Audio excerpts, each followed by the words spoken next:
Okay, we're going to jump into 4.2 and we're going to talk about observational studies and experiments. So, starting off, I've got a case here of a children's hospital that was um, surveyed over 4,700 children between the ages of 4 and 15 and their parents. Over 4% of those students had ADHD, and researchers found if the mother smoked during pregnancy, they were over twice as likely to develop ADHD as other kids. And in addition, if they'd been exposed to lead, they were 4 times as likely to have ADHD as those not with lead in their blood. So you'll get a question like this: based on the study, should we conclude that smoking during pregnancy causes an increase in the likelihood that a child develops ADHD? And explain. Cause is a big important word that we want to look at, whether it's multiple choice or this free response. This was an observational study. They just did a survey. They just took families that had gone to this medical center, surveyed them, and asked them whether the mom smoked or didn't smoke, and then maybe they could have measured or talked about lead exposure. Did they live in a house with paint with lead? So based on this, can we conclude that smoking causes an increase in the likelihood? This is a big no. This was an observational study. It was not an experiment. So the researchers didn't randomize and put them into 2 different groups and then have looked to see who smoked, who didn't smoke. So it wasn't an experiment. So causation only comes from doing an experiment. We can say there's a relationship. We think there could be an association, but we can't use the word that it causes. Confounding. Confounding would be, is smoking or lead the reason for the higher cases of ADHD? But maybe it wasn't smoking or lead. It could be something else. Maybe it was just the genetics of the mothers, or the diet, what she ate during pregnancy. That could actually maybe be the reason for a higher case of ADHD. We just don't know because there was absolutely no randomization done here. We don't know whether this group is representative of the population as a whole. Is there any way to prove, again, prove is a hard word, to prove that smoking causes ADHD? If we did a well-designed, randomized experiment, pick up my notes where I left off. If we did a well-designed, randomized experiment, we could see if there was the causation and we could prove it here. However, think about what that experiment would have to be. We would assign mothers to smoke, some of the mothers.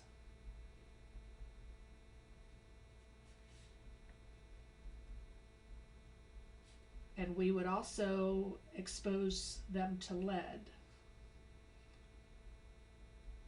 We'd probably have 4 groups. We'd probably have mothers with no smoking, no lead. We'd probably have some do smoke but no lead, and we probably have don't smoke with lead. So we probably have 3 different groups here. But we would have to assign some of the mothers to smoke and expose themselves to lead. Does this seem like we should do this experiment? Should I just take, okay, you 1,000 women, I need you to smoke during pregnancy to see if it negatively affects your baby? That would not be ethical. So it's really hard, like, for them to come up with smoking causes cancer. They never really did an experiment, but it took years and years and years of observational studies where they finally said, okay, we were never able to say it before because we never forced people to smoke or not smoke. But you have to think about, if you want to prove something, you don't want to perform an experiment that would actually cause danger or possible death to somebody just to prove your point. So yes, we could do it, but this would not be an ethical experiment to do because we would force some women to possibly endanger their unborn children for no good reason other than just to say, yeah, they're going to get ADHD. Okay, so what are some of the difference between an observational study and experiment? So observing, just watching. An observational study just gathers information. If you want to know how many cars run stop signs, you don't tell people to run or not run. You just sit on the corner and you keep track, you count. So we can use these to describe or compare to see if there might be a relationship, and maybe then we could go on and perform an experiment. But an experiment imposes some form of treatment on the individuals.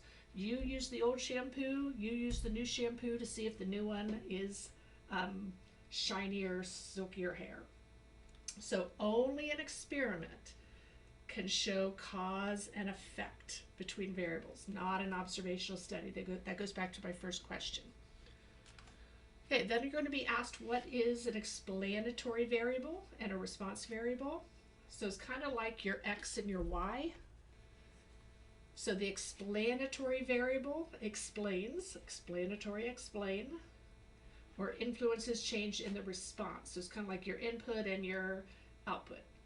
So the response variable measures the outcome of a study, and confounding, I talked about confounding or lurking variables.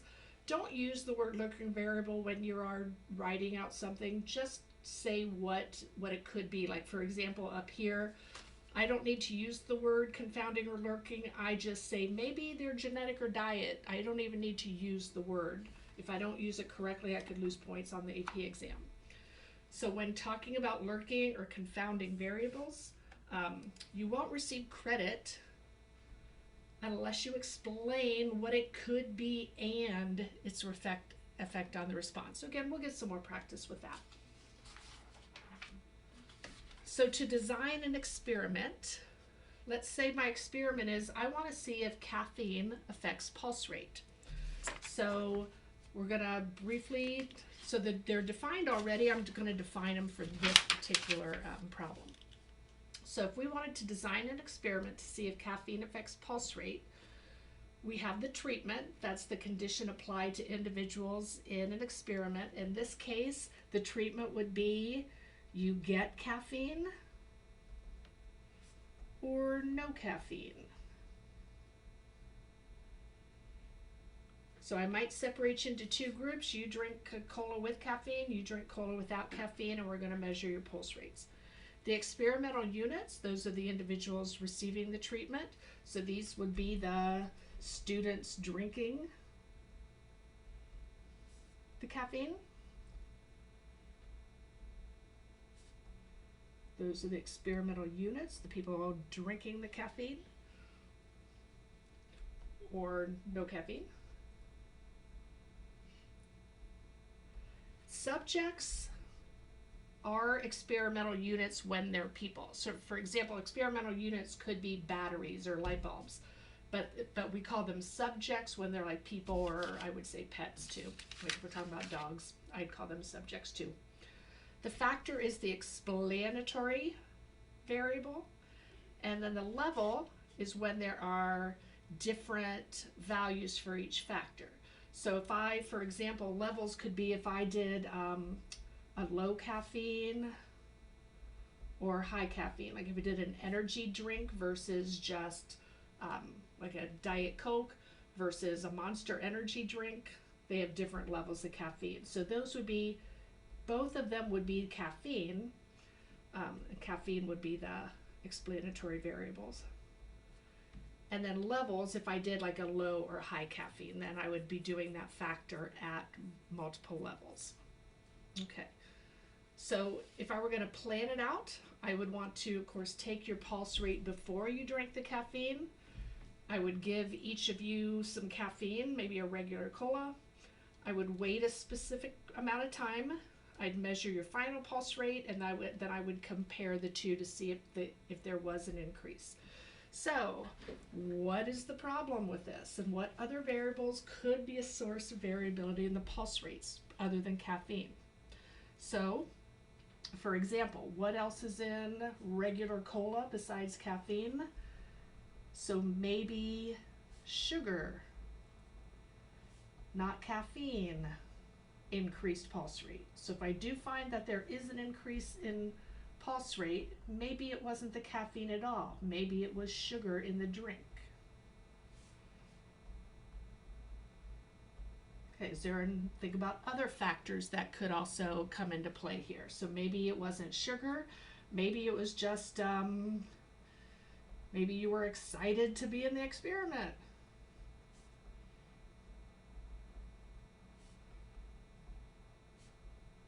Because stats class is so fun, you're just excited to be there and doing this. So you were excited to be doing the experiment. I need to spell. Experiment, and that raised your pulse rate.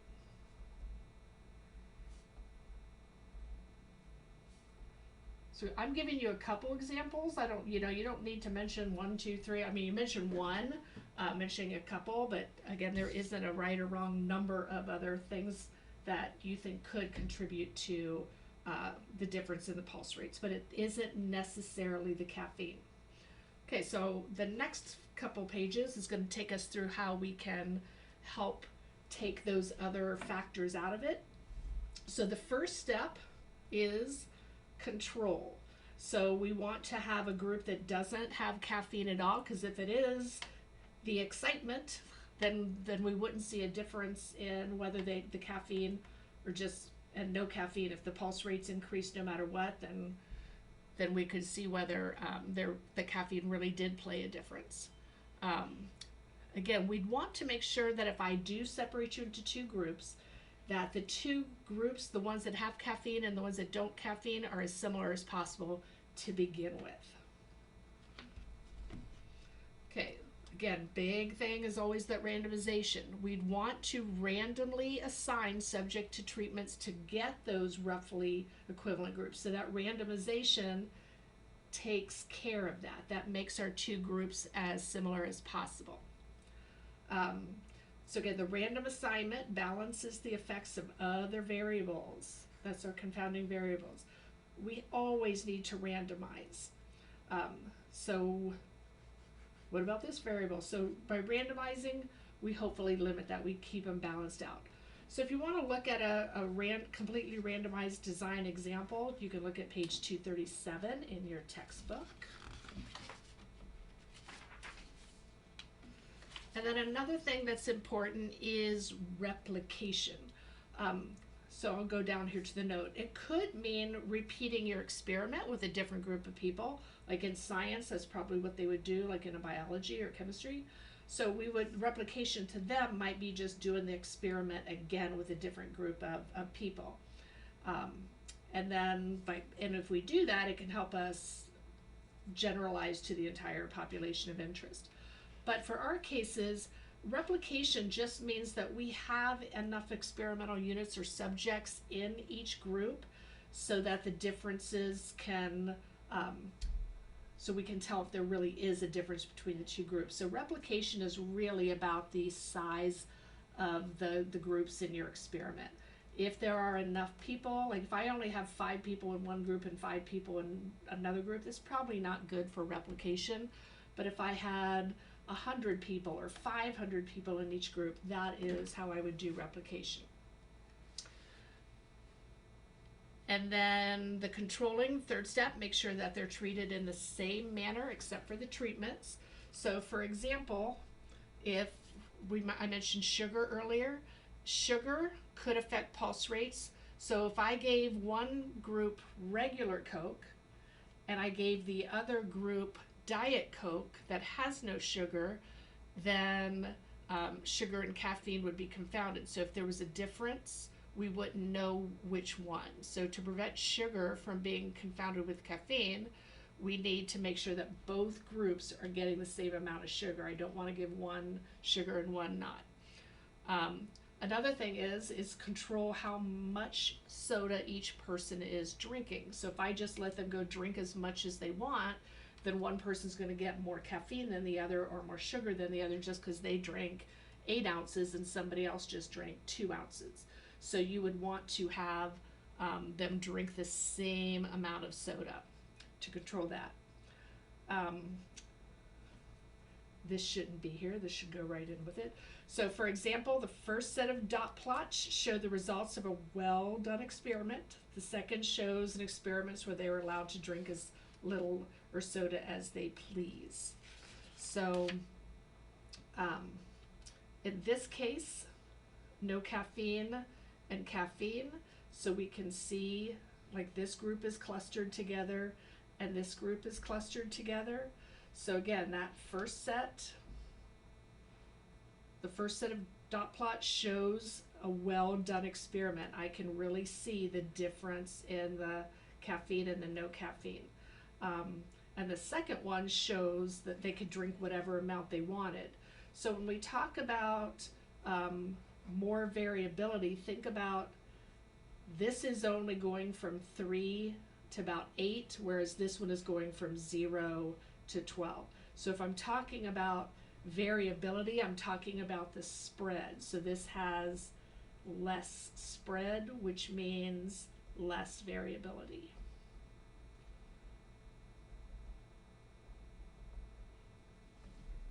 So that is a better designed experiment. My results, I can actually get something out of them. These are too spread out to really help. So again, would weight be a confounding variable in this experiment? And the answer to that is no. The randomization took care of that.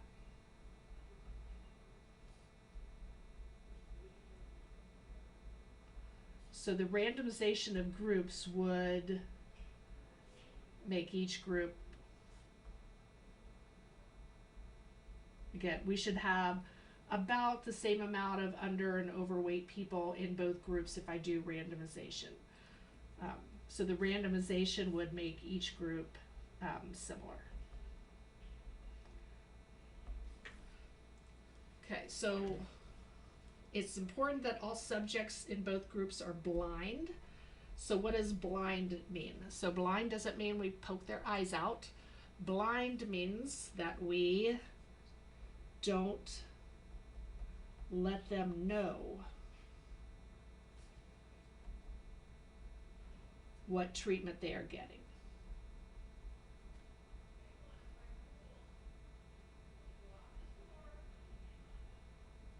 And I can't always do this. If my experiment is I'm going to have one group eat fish and one group eat steak, I can't blind that. You know whether you're eating fish or steak. But if I'm giving you something to drink that looks the same, you can't look at it and say it has caffeine or doesn't have caffeine in it. So, so blind, if I want to do a medication, I have one pill that has the medical ingredients in it. I have another pill that's just a placebo or sugar pill, and they look identical, so the subject doesn't know. Because if they know they're drinking caffeine, maybe they're just going to get more jittery and increase their pulse rate just mentally. And then again, that would confound why did their pulse rate go up. It's because they knew they had caffeine and then their heart started racing.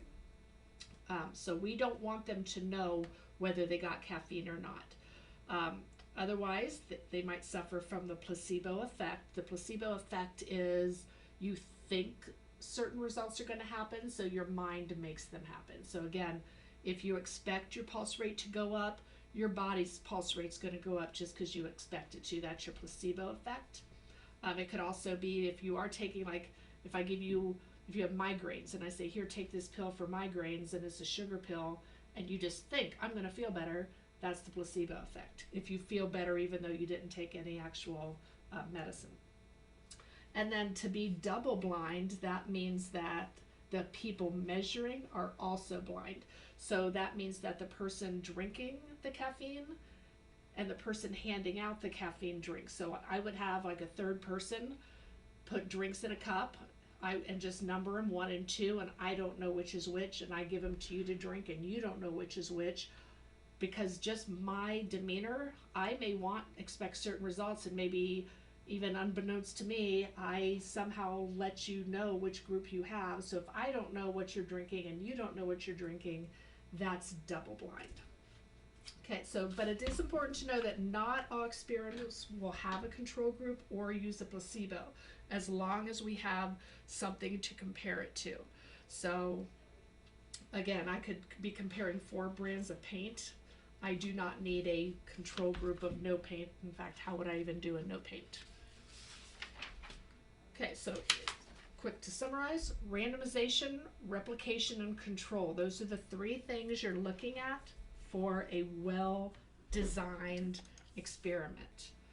So each treatment group should be nearly identical, and changes in the explanatory variable are associated with changes in the response. We can contribute it to chance variation in the random assignment. We're going to use statistically significant a lot. That just means the results are unlikely to have occurred by random chance. So if I do find a big difference between one group and the other, I'm going to find that that is statistically significant. If I find that they're pretty much the same, then they're not statistically significant. I just want that there's a big enough, I can tell a difference between my two groups, or however many groups I have. Okay. So again, can we determine if it's statistically significant? We'll actually be doing this starting in chapter 9, I believe. So we'll talk about it later, but again, it's just if the difference in the response variable is bigger than what we would expect just due to chance variation, because again, there's always going to be a little difference, but is it a big difference? So if a new medication is rated 20% better at working than the old formula, I would say that that's a big enough difference and I would mark the new medication. But if I only got a 1% difference, it may not be worth the cost of marketing and reformulating the medicine, just because that's not statistically significant. If it only increased 1%, that could have just been due to the randomization that occurred in that group. And then there is blocking. So suppose a mobile company considers two different keyboard designs, keyboard A and keyboard B, for its new smartphone. They're going to perform an experiment to compare the two designs using a group of 10 volunteers, and each volunteer will test one of the two designs. The response variable is the typing speed. So how should the company deal with the fact that some of these volunteers already use a smartphone while some do not? If we do a completely randomized design and hope that that just distributes the smartphone and non-smartphone users evenly between the two groups, but it's a small enough group that I could get all the smartphone. If I just randomly assigned, I could get all or the majority of smartphone users just testing keyboard A or just testing keyboard B, and then maybe that's not going to help me differentiate between the two, because we would assume that somebody that already uses a smartphone might be quicker at typing on the keyboard than those that have never touched a smartphone. So what should we do? We're going to do something called blocking. So we're going to separate. So this is like stratifying and sampling. When in stratifying in a sample, we would separate by groups and then do our randomization. So stratification goes with sampling, blocking goes with experiments. So we would again separate them into two groups or two blocks. So we would have one be the experienced users and one the inexperienced users. So each one of these is known as a block. And then within each block, we still have to do the randomization. So within the block, we would then randomly assign half of them to do A and half of them to do B. So again, similar to stratification and samples. We should read the rest of that. Okay, so here is, again, a dot plot that just shows, so here's design A and the typing speeds, and then here's design B and the typing speeds. So again, we got 10 volunteers, 5 keyboard A, 5 keyboard B. This is not very helpful. Even though A looks a little bit better, it's still kind of all spread out. So again, there is some evidence that it's higher, but it's not really convincing, because we've still got a lot, like these are below these and these are about the same. So only these two are just a little bit ahead. But if I show it by the smartphone users, so no, it says blue, it's hard to see that because these are black, but these are the smartphone users, the ones that are the squares, and these are the non-smartphone users. So now I can clearly see that design A has increased the typing speed over design B. And I can even see that with the non-smartphone users. The non-smartphone users in both groups typed faster than those without. So by blocking, focusing on this group and this group, I can see a difference between those two and a difference between those two that I could not see up here. I can see it here by the blocking. And then it says that, so they also took the fact that the average typing speed for smartphone users was 40 words per minute, or 40, yeah. And then non-smart was 26, so it's a difference of 14 words per minute. So to account for the variation by the difference in experience, they took these four blocks and subtracted 14. So they took this block and moved it 14 to the left, and now this one is here, this one is here, this one is here, and this one is here. So we can now, even by doing that, by taking away that variation and differences, I can still see that A has a higher increase than B. So I would want to go with keyboard A because it looks like those people can type faster. Okay, so again, I said this, but here it is in words. Blocking in experiments is similar to stratifying when we do sampling. Both of these accounts for a source of variability, so it narrows the spread. So again, it's that blocking is used for control. So blocks, again, like the strata, the units within each block should be similar, but different than the units in the other blocks. And again, you should only block, don't block just a block. Block when you think that there could be a difference in the populations. So the blocks are not formed at random. Randomization occurs within the blocks. So again, usually the way that we block, so we would block by gender if we think that, like, for example, a medication, maybe it affects males differently than females. So I might want to compare the results of males to other males and females to other females to see if there's a true difference. If I put them all together, I'm going to have some conflicting information. Maybe things have to do with age, maybe it has to do with weight. So if I think there is a difference between my volunteers or my subjects, that I want to separate them into groups first, that is blocking. And then lastly, there is something called matched pairs. Could we use matched pairs for the design for the caffeine experiment? You would have to, like, for you and another person to compare your caffeine, what it does to you versus what it does to the person standing next to you. That's not really helpful. So matched pairs, we have blocks of size 2. So many times what you'll see is they'll talk about a study with twins because genetically twins would be very similar.